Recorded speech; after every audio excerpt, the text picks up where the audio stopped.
Bonjour à tous, bienvenue aux 10 minutes juridiques, votre bimensuel vidéo avec le cabinet d'avocats Landau Associés par VK. Comme tous les 15 jours, des brèves et un grand dossier. Dans quelques courtes minutes, on va aborder ensemble la commande publique et les chantiers par ces temps de confinement et de sortie de déconfinement. Mais tout de suite, 15 brèves pour 15 jours. 1. On a eu plein de textes en matière de fonction publique. Des textes d'application permanente. Temps partiel annualisé lorsqu'arrive un enfant. Fonds d'insertion des personnes handicapées dans la fonction publique. Enfin, un référentiel CNIL pour tout ce qui est fichier de personnel, avec un champ d'application très large. OK. Et puis d'autres dispositions qui sont d'application uniquement liées à la période d'état d'urgence ou ajustement, parfois jusqu'à la fin de l'année. 1. Tout ce qui est prise de RTT et gestion des congés en ces temps de crise sanitaire. 2. Suspension du délai de rétractation en cas de rupture conventionnelle. 3. Ajustement jusqu'à la fin de l'année de tout ce qui est régime des examens et des concours administratifs. Extension du chômage partiel à certaines structures ayant des agents de droit privé, notamment dans un grand nombre de SPIC, c'est important. Et arrêt de travail, décret du 21 avril. De manière générale, j'attire aussi votre attention sur une autre ordonnance du 15 avril, sur les ajustements en matière de délai pour énormément de choses. Sur le statut de l'élu, plus simple, une nouvelle édition du remarquable guide de l'AMF, gratuit, et une note de la DGCL qui nous confirme le régime des indemnités de fonction pendant toute la période d'ajustement de la gouvernance qu'on va connaître. 5. Pendant ce temps-là, l'environnement continue son petit bonhomme de chemin. La France s'est dotée d'ambitions importantes en matière de stratégie bas carbone. Eh bien, 2 décrets ont été pris en la matière. Dégel toujours, mais cette fois-ci, des délais. On avait gelé les délais dans plein de domaines, on les dégèle dans plein d'autres. L'air, l'eau, le feu, la terre. 7. Petit miracle, le Conseil d'État accepte de transformer des recours en appel en recours en cassation, sinon les requérants se plantaient. On a une application large du délit de favoritisme qui est confirmée. Même au contrat hors code de la commande publique, code des marchés publics à l'époque, c'est une affaire qui concerne Big Malion, encore une fois. 2. Même pour les procédures auxquelles on s'assujettit librement, ça on le savait déjà à peu près, mais même aussi pour les procédures non formalisées, ce qui, depuis 2007, pouvait sembler acquis, mais comme on pouvait prétendre que ça avait changé, non, ça n'a pas changé. Même pour les procédures non formalisées, je peux commettre un délit de favoritisme, casse-crime, 4 mars dernier. 9. On a voulu vous signaler toute une série de jurisprudences importantes qui ont été rendues ces derniers mois dans le match qu'il y a entre les énergies renouvelables et les dérogations sur les espèces protégées. Évidemment que le but n'est pas d'opposer les énergies renouvelables versus les espèces animales protégées.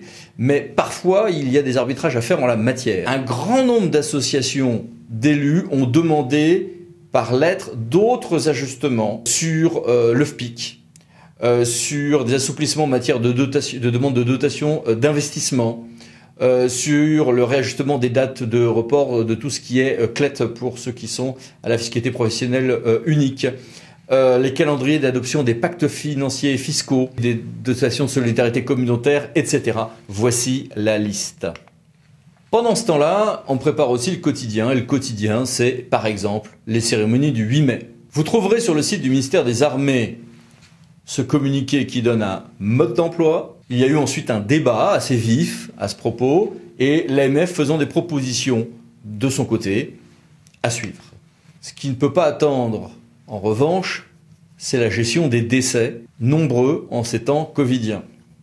Alors on a eu un décret le 27 mars, un arrêté le 28 mars, une note de la DGCL le 30 mars, un autre décret important le 1er avril avec beaucoup de choses. Puis un débat, la DGCL disant que certaines mairies ne faisaient pas assez d'astreintes pour l'état civil, ce qui a fait beaucoup réagir.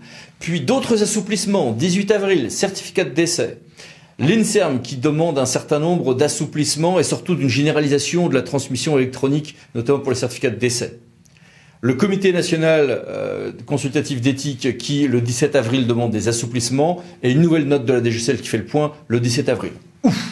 13. À côté de ça, évidemment, tout le monde prépare le déconfinement. On va avoir des annonces dans les jours à venir. Mais chacun commence aussi à réfléchir. Eh bien, je voulais saluer le fait que l'AMF a fait un document de 17 pages qui est, à mon avis, remarquable, bien fait, en téléchargement libre et gratuit, avec des conseils pratiques que je trouve de bon sens. Précisons que d'autres structures, comme la DCF, commencent à se lancer dans des entreprises comparables. 14. Épilogue du match sur le RSA et le bénévolat. 15, enfin, ajustement sur la taxe locale sur la publicité extérieure par une ordonnance du 22 avril, permettant notamment de faire des abattements pour ne pas pénaliser les entreprises qui, en réalité, ont à payer, mais n'ont pas le service en face pour de vrai.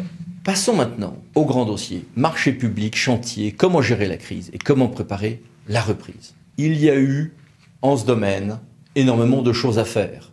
Les acteurs de la commande publique ont eu à gérer les prolongations des délais de remise des plis, les problèmes des visites, la prolongation des délais de validité des offres, arrêter certaines procédures, ajuster celles qui nécessitent un dialogue, faire quelques sans-suites, parfois faire des réquisitions par les pouvoirs de police, appliquer l'ordonnance du 25 mars 2020 qui justement donne des grandes souplesses en ce domaine sur les modifications des délais de réception des candidatures, des prolongations des aménagements de mise en concurrence ou des prolongations de délais, des prolongations par avenant sur les contrats qui arrivent à terme avec, au besoin, un dépassement des délais prévus en matière d'accord cadre ou d'accord à bon de commande, si c'est pour le temps nécessaire à gérer la gestion de la crise. Des assouplissements aussi sur les avances, notamment pour des raisons de trésorerie des entreprises, et quelques assouplissements sur les marchés de substitution, mais avec un risque dans certains cas de payer 2 fois.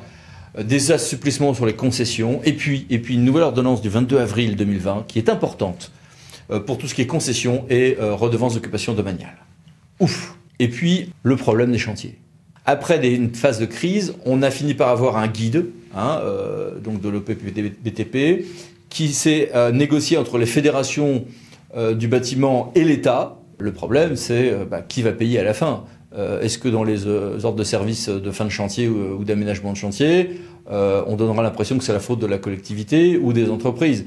Et selon comment les choses se sont passées et comment elles ont été rédigées, on peut avoir demain des troisièmes mi-temps financières sur le chantier qui promettent d'être assez délicates juridiquement. Mais 3 questions à 2 personnes. D'une part, Pierre Le Goff, qui a une double casquette puisqu'il est à la fois maire, et à ce titre il est même conseiller délégué de l'AMF pour ces questions de commande publique, mais par ailleurs, il est fonctionnaire territorial, acheteur dans une collectivité territoriale. Bonjour, monsieur le maire. Bonjour à tous. Et puis, Evangelia Karamitrou, avocate associée au cabinet Landau Associés. Alors, première question à l'un et à l'autre.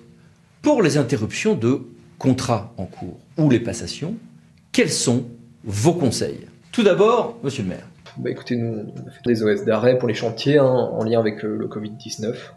Voilà. Pour les autres contrats sont arrêtés naturellement faute de paiement.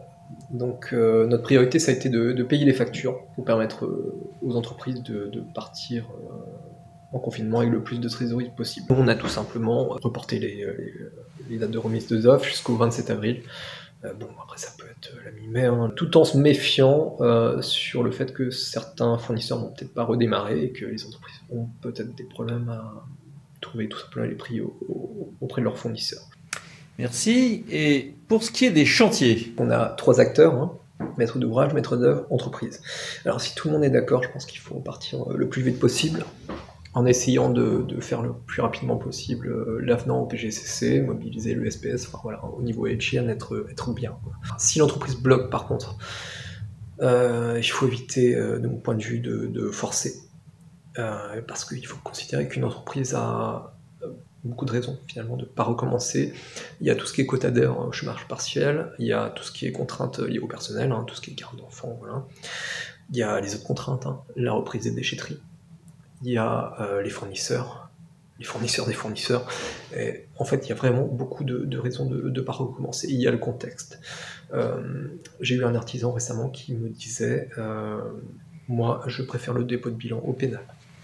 Donc, il faut imaginer que certaines entreprises sont dans un certain état d'anxiété. Donc, il faut en tenir compte et éviter de brusquer, mais plutôt accompagner, et puis voilà, faire les choses dans les règles, en se faisant accompagner du SPS. Voilà. Alors, après, il faut différencier aussi les chantiers, donc tout ce qui est en plein air, et puis tout ce qui est, au contraire, disons, dans des pièces avec des entreprises qui sont les unes après les autres. Donc, toujours réfléchir à ces aspects-là, mais bon, ça, de toute manière, le SPS le fera très bien. Pour les avenants, alors, il y a tout ce qui est avenant de délai, Et je pense que là-dessus, il faut pas hésiter à lâcher du lest, notamment si les entreprises sont amenées à venir les unes après les autres. Je pense qu'il y a clairement des contraintes qui seront à mettre sur le papier. Pour tout ce qui est financier, par contre, éviter les chèques en blanc. Je suis pas du tout d'accord avec le discours du BTP qui dit plus 10%. Non, je pense qu'il faut faire un avenant, mais ça va correspondre à des choses réelles, à des contraintes, notamment en termes de base de vie, en termes de pays. Pourquoi pas, oui, payer une partie, bien sûr. Et qu'en penses-tu de ton côté, Evangelia? Effectivement, la question des chantiers, c'est une question qui préoccupe beaucoup aujourd'hui les maîtres d'ouvrage publics, les maîtres d'œuvre, les sociétés qui participent, qui sont titulaires de marchés publics de travaux. Alors effectivement, les chantiers doivent reprendre. Plus de 90% des chantiers ont été arrêtés avec le confinement et aujourd'hui, la question de reprise se pose de manière assez urgente pour faire répartir l'économie. À ce titre, un guide a été rédigé par différentes organisations professionnelles, un guide de préconisation de sécurité sanitaire pour que les chantiers puissent continuer tout en assurant la santé des travailleurs et bien sûr l'objectif principal de continuer l'activité dont dépend la survie de nombreuses entreprises. Évidemment, les chantiers ne doivent pas reprendre à n'importe quelle condition et les maîtres d'ouvrage, il est garant en fait de la santé des personnes qui interviennent sur les chantiers. Donc, il faut qu'il y ait une concertation entre le maître d'ouvrage, le maître d'œuvre, le coordonnateur espèce lorsque celui-ci intervient sur le chantier et aussi les différentes entreprises afin que tout ce petit monde signe un protocole de reprise du chantier dans des conditions optimales pour la santé des ouvriers. Merci. Venons-en maintenant à la préparation des futurs contrats.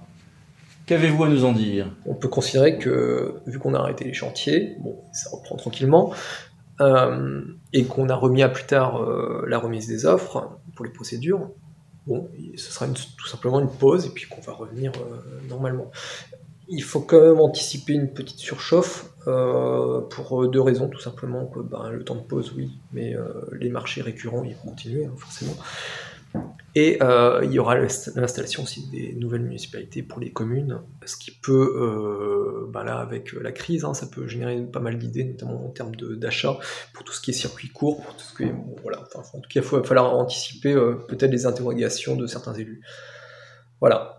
Ensuite, il faut bien faire attention à travailler tout ce qui est hygiène et sécurité, à voir à quoi on fait référence. Il y aura pas mal d'avenants à faire pour les chantiers. Enfin, il y a tout cet aspect-là, toute cette adaptation à la crise qu'il va falloir faire. Et donc, moi, j'aurais une question pour vous. C'est est-ce que le guide de l'OPP BTP est tout simplement le seul référentiel? Je sais qu'il y a un autre guide du ministère du Travail. Est-ce qu'il y en a d'autres en prévision? Quelle valeur juridique? Oui, et Evangelia, quelques ajouts peut-être? Une autre question très importante est celle de l'indemnisation des entreprises qui vont reprendre l'activité sur le chantier. Est-ce que cette indemnisation est automatique? Non. Est-ce qu'on doit examiner une demande? Oui, si cette demande est posée. Il y a des fondements juridiques qui permettent d'indemniser les entreprises lorsque celles-ci vous prouvent qu'elles ont effectivement un préjudice qui résulte de la situation sanitaire actuelle. Donc, toute demande doit être prouvée, elle doit trouver son fondement, soit sur la théorie de l'imprévision, soit sur une modification possible du contrat via la passation d'un avenant. Pour cela, il faut bien regarder l'article L2194-1 du Code de la commande publique pour les marchés publics, ou alors lorsqu'une décision d'ajournement a été adoptée par le maître d'ouvrage. Très bien, c'est fort intéressant. Merci, au revoir. Et puis nous, à dans 15 jours. N'hésitez pas à vous abonner juste après. Au revoir.